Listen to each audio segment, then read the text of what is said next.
अब यो रुख त हामीलाई मात्र युज आउने होइन, हाम्रो छोराछोरी नाति सबैलाई युज आउने हो। नाति नातिना पनाति सबैलाई युज आउने रुख हो क्या। यसले फेरि यो साल मात्र घाँस दिने हो र, यसले त अर्को साल पनि पलाउँछ फेरि। यो अहिले काट्नुभयो भने 6 महिनापछि पलाइहाल्छ यो।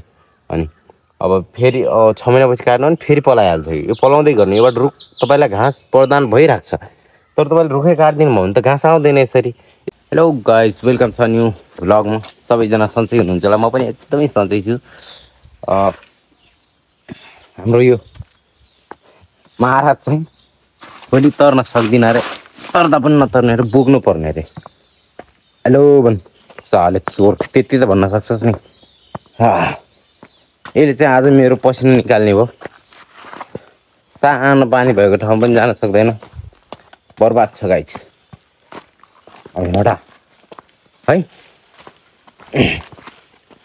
ल। गर्मीको महिना लागिसक्यो, गर्मी बढिसक्यो। अब चाहिँ सबैजनाले आफ्नो ख्याल गर्नु होला, गर्मीमा धेरै बिमारीहरू पनि लाग्छन् है।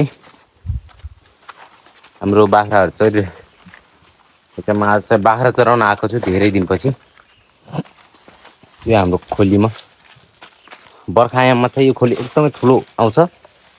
अब गर्मीयाममा त पानी नै हेर्नु कति छ, एकदमै कम पानी, एकदमै कम पानी हुन्छ यहाँ।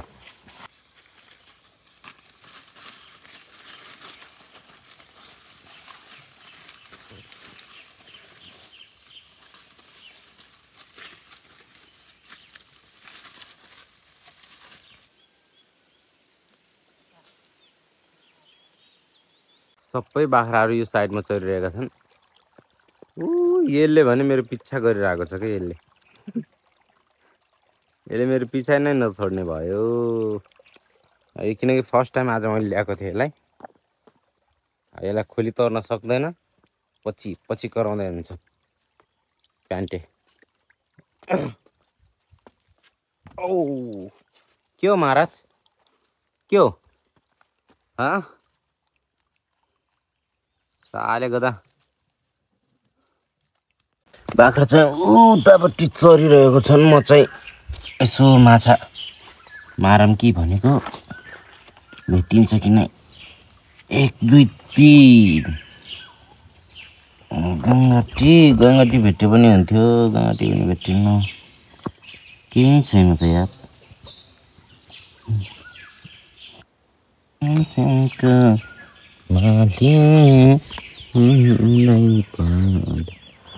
किन माया गरिदिनु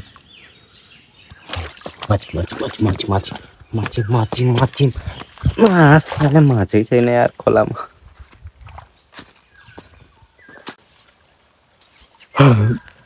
जिन्दगी भनेको एउटा समय हो के।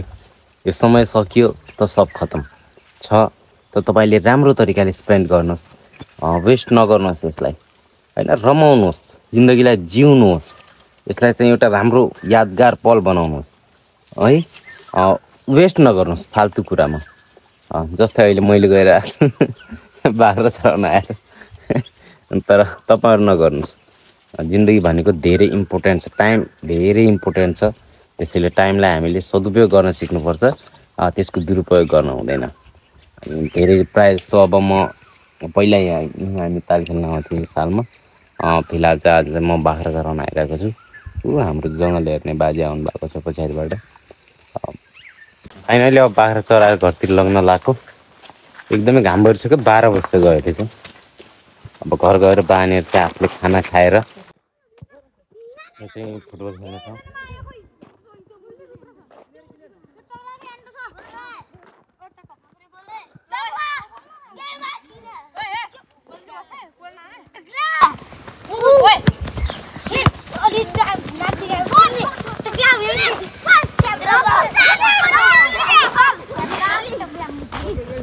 यो चाहिँ हाम्रो फुच्चे भाइहरू यता बल खेल्दै। ल हान भाइ, हान दे, ओ गोल कि छेक दे।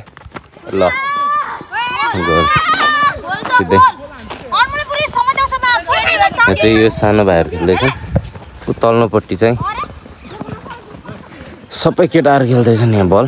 म चाहिँ अलि थोरै तल जानुपर्ने हो, यता तल जानुपर्ने हो थोरै।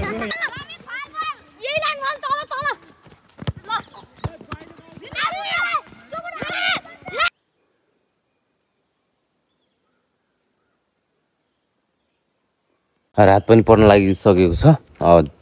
दिन ढल्दैछ। जङ्गलमा आएको छु म चाहिँ।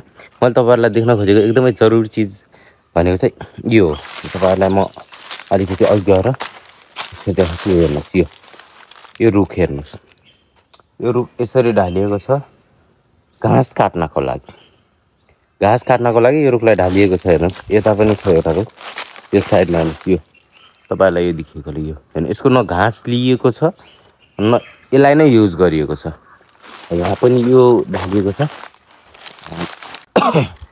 अनि चाहिँ यो हेर्नुहोस्, यो अनि ऊ माथि देखिरहेको होला तपाईँलाई एउटा ढालेको यो चाहिँ। अब मैले भन्न खोजेको के भने मैले कसैको विरोध गर्न खोजेको होइन र मलाई कसैसँग केही लिँदैन पनि छैन। जङ्गल हो, सबैको युजमा आउनुपर्छ। हामीलाई घाँस चाहिन्छ, हामीले घाँस लिनपर्छ, केही फरक पर्दैन घाँस लिनु। त्यो सबैले लिन्छन्, म पनि लिन्छु। जसले पनि लिनु, यो जङ्गल जस्तो एरियामा पर्छ युज गर्दा हुन्छ। तर यसरी अनावश्यक रूपमा चाहिँ यो बोटै काटेर नफालिदिनुहोस् के, किनकि यसले हाम्रो भविष्यलाई, हाम्रो मतलब अगाडिको जेनेरेसनलाई अप्ठ्यारो पर्छ। किनभने अब यो रुख त हामीलाई मात्र युज आउने होइन, हाम्रो छोराछोरी नाति सबैलाई युज आउने हो। नाति नातिना पनाति सबैलाई युज आउने रुख हो क्या। यसले फेरि यो साल मात्र घाँस दिने हो र यसले त अर्को साल पनि पलाउँछ। फेरि यो अहिले काट्नुभयो भने 6 महिनापछि पलाइहाल्छ यो। अनि अब फेरि 6 महिनापछि काट्नु भने फेरि पलाइहाल्छ यो पलाउँदै गर्नु। एउटा रुख तपाईँलाई घाँस प्रदान भइरहेको छ, तर तपाईँले रुखै काटिदिनु भयो भने त घाँस आउँदैन। यसरी यहाँ मात्र होइन, यता पछाडि पनि रुख ढालिएको छ। अनि ऊ पाल्नु त्यो वनमा पनि रुख ढालिएको छ। मैले अब इक्जाम्पलको लागि मैले तपाईँलाई यति देखाइदिँदैछु। अनि अब यो यदि तपाईँलाई युजमा चाहिएको थियो भने तपाईँले काटेर यसलाई लगिसक्नु पर्ने हो। अनि युजको लागि चाहिए मिल्यो लग्न सोधेर, या यो यहाँको को छ उहाँसँग सोधेर लग्न मिल्यो। तर घाँस काट्नको लागि चाहिँ यसरी काटेर यसलाई यसरी जङ्गल नमास्दिनु होला। र हाम्रो जेनेरेसनको भाइ बहिनीले काटेको हो भने, भाइ बहिनीले काटेको हो भने अलिकति सोच। तिमीहरू स्कुलमा पढ्छौ अनि आफ्नो वन जङ्गल जोगाउनु पर्छ भन्ने तिमीहरूलाई सिकाइएको हुन्छ। अलिकति सोच हेर, यो हाम्रो भविष्यलाई पनि चाहिने कुरा हो। यो यसरी चाहिँ नगरिदिनु कसैले पनि। अब मैले अब विरोध गरेको भनेर कसैले रिसाउनु होला, नरिसाइदिनु होला प्लिज। यो रिसाउने कुरा होइन, यो चाहिँ सबैले मतलब बुझ्नुपर्ने जान्नुपर्ने कुरा हो। यो रिसाउनु पर्ने यसमा केही पनि छैन। एउटा चाहिँ यता हेर्नुहोस्, यो ब्यागमा यसलाई पनि यहाँ पनि गिराएको रहेछ। मैले बिहान आउँदा देखेको छु, त्यही भएर मलाई अलिक यसमा चाहिँ चित्त दुख्यो क्या। त्यही भएर चाहिँ मैले यो अलिकति यसको बारेमा केही बोलिदिउँ भन्ने हो। यो पनि डालिएको छ हेर्नुहोस्, यसको न घाँस लिएको छ न यसको दाउरा नै युज गरिएको छ, तर यो काटिएको छ यसरी। यसरी चाहिँ काट्न भएन है अबदेखि, किनकि हामीले जोगाउनु पर्छ जङ्गल। सकेसम्म त हामीले सालमा एकचोटि वृक्षारोपण गरिदिने, अनि कहीँबाट बिरुवाहरू ल्याएर चाहिँ रोपिदिन पर्ने हो। अनि त्यति नै नगरे पनि यसरी मास्न चाहिँ भएन। युजमा चाहिन्छ भने लानुहोस्, युज गर्नुहोस्, तर यसरी काटेर चाहिँ यसलाई व्यवहारिक अवस्थामा चाहिँ रुखहरूलाई नपारिदिनु। अनि एउटा यहाँनिर छ यो हेर्नुहोस्, यो धेरै ठुलो रुख पनि होइन, यो सानै छ। योमा चढ्न सकिन्छ, तर यो यही लेभलको हेर्नुहोस्। योमा आरामसँग चढ्न सकिन्छ, घाँस चाहिएको भए आरामसँग चढ्न सकिन्छ र लग्न सकिन्छ, घाँस युज गर्न सकिन्छ। तर यहाँ के गरिएको छ भने सिधै यसरी गिर्क्याएर यसलाई चाहिँ हेर्नुहोस्। यो अब यसको के काम छ? यो तलदेखि पलाओला फेरि भन्नु पनि छैन, फेरि घाँस होला भन्नु पनि छैन। अब यहाँदेखि यो तलको कसैले लगेर युज गर्ला भन्नु पनि छैन, फेरि यो त कुहिएरै जाने हो। अनि यदि यही रुख 5-6 वर्षपछि या 10 वर्षपछि कति राम्रो युजमा आउँथ्यो यो रुख, घर बनाउनको लागि हाम्रै पिँढीलाई त आउने थियो। तर यसरी मासिएको छ। सो यो हेर्नुहोस्, यसको घाँस पनि लगिएको छैन फेरि। अनि सो यसैले चाहिँ म सबैलाई अनुरोध गर्छु कि यसरी अनयुजुल नकाट्दिनु रुखहरू।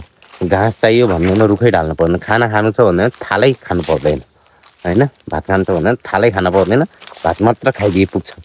अनि यदि जरुरी परे मात्र लग्नु, नत्र यसरी चाहिँ नकाटिदिनु होला।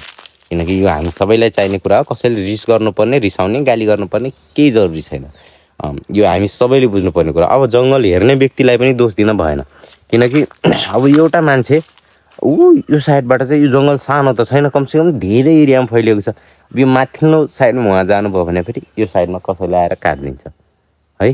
अनि यो साइडबाट आउनुभयो भने ऊ माथिल्लो साइड गएर कसैले काटिदिन्छ कम्ती पनि 1-आधा घन्टा त लाग्छ 1-आधा घन्टा मान्छेले काटिसक्छ 1-आधा घन्टामा त मान्छेले काटिसक्छ अनि त्यही भएर चाहिँ माथिल्लो साइड पनि छ जङ्गल हेर्नुहोस् माथिल्लो साइड पनि छ तर यो यसरी मासिएको हुनाले पाल्नो साइडमा पनि छ मासिएको छ अहिले जङ्गल सो मैले तपाईँलाई जो चेतनाको लागि म अलिकति भिडियो बनाइदिउँ भनेर हो सो कसैले माइन्ड नलग्नु होला मैले त्यस्तो कसैको चित्त दुखाइको लागि बनाएको होइन सो मैले चाहिँ मलाई थोरै नराम्रो लागेको हुनाले चाहिँ मैले यो भिडियो बनाएको हो आजको भ्लगमा मैले यो अलिकति देखाउन जरुरी पनि लाग्यो म अघि भ्लग बनाउँदै मैले साइडबाट आउँदाखेरि देखेँ अनि अब देखेपछि मैले ल देखाइदिउँ न त यो अलिकति राम्रो तरिकाले म अघि मलाई हतार थियो म गइहालेँ त्यसैले चाहिँ मैले अलिकति देखाइदिउँ न त भन्ने हिसाबले चाहिँ मैले देखाइदिएको सो भ्लगलाई सबैजनाले लाइक गर्नु होला कमेन्ट गर्नु होला सेयर गर्नु होला है अनि सब्स्क्राइब पनि गर्नु होला र सपोर्टको आशा गर्दछु सधैँ सपोर्ट गर्नु होला थ्याङ्क यू सो मच